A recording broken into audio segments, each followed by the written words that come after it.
شروع اللہ کا نام لے کر جو بڑا مہربان نہایت رحم والا ہے۔ ہم نے نوح کو ان کی قوم کی طرف بھیجا کہ پیشتر اس کے کہ ان پر درد دینے والا عذاب واقع ہو اپنی قوم کو خبردار کر دو۔ انہوں نے کہا کہ بھائیو، میں تم کو کھلے طور پر خبردار کرتا ہوں کہ اللہ کی عبادت کرو اور اس سے ڈرو اور میرا کہا مانو، وہ تمہارے گناہ بخش دے گا اور موت کے وقت مقرر تک تم کو مہلت عطا کرے گا۔ جب اللہ کا مقرر کیا ہوا وقت آ جاتا ہے تو تاخیر نہیں کی جاتی، کاش تم جانتے ہوتے۔ جب لوگوں نے نہ مانا تو نوح نے اللہ سے عرض کی کہ پروردگار، میں اپنی قوم کو رات دن بلاتا رہا لیکن میرے بلانے سے وہ اور زیادہ گریز کرتے رہے۔ جب میں نے ان کو بلایا کہ توبہ کریں اور تو ان کو معاف فرمائے تو انہوں نے اپنے کانوں میں انگلیاں دے لی اور اپنے اوپر کپڑے اوڑھ لیے اور اڑ گئے اور خوب تکبر کرنے لگے۔ پھر میں ان کو بلند آواز سے بھی بلاتا رہا، پھر علانیہ بھی اور رازداری سے بھی سمجھاتا رہا۔ پھر میں نے کہا کہ اپنے پروردگار سے معافی مانگو کہ وہ بڑا معاف کرنے والا ہے۔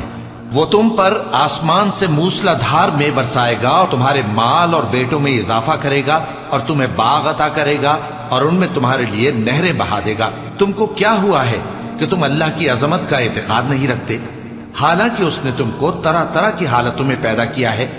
کیا تم نے نہیں دیکھا کہ اللہ نے 7 آسمان کیسے اوپر تلے بنائے ہیں اور چاند کو ان میں روشن بنایا ہے اور سورج کو چراغ بنا دیا ہے؟ اور اللہ ہی نے تم کو زمین سے ایک خاص طرح سے پیدا کیا ہے، پھر اسی میں تمہیں وہ لوٹا دے گا اور اسی سے تم کو نکال کھڑا کرے گا۔ اور اللہ ہی نے زمین کو تمہارے لیے فرش بنایا تاکہ اس کے بڑے بڑے کشادہ رستوں میں چلو پھرو۔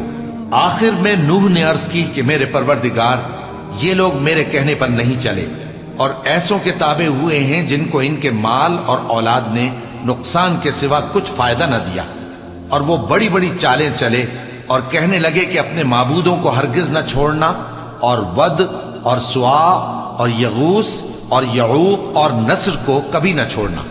اور اے پروردگار، انہوں نے بہت لوگوں کو گمراہ کر دیا ہے اور تو ان ظالموں کو اور زیادہ گمراہ کر دے۔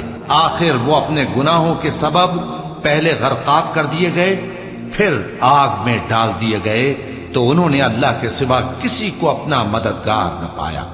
اور پھر نوح نے یہ دعا کی کہ میرے پروردگار، ان کافروں میں سے کسی کو زمین پر بستہ نہ رہنے دے، اگر تو ان کو رہنے دے گا تو یہ تیرے بندوں کو گمراہ کریں گے، اور ان سے جو اولاد ہوگی وہ بھی بدکار اور ناشکری ہوگی۔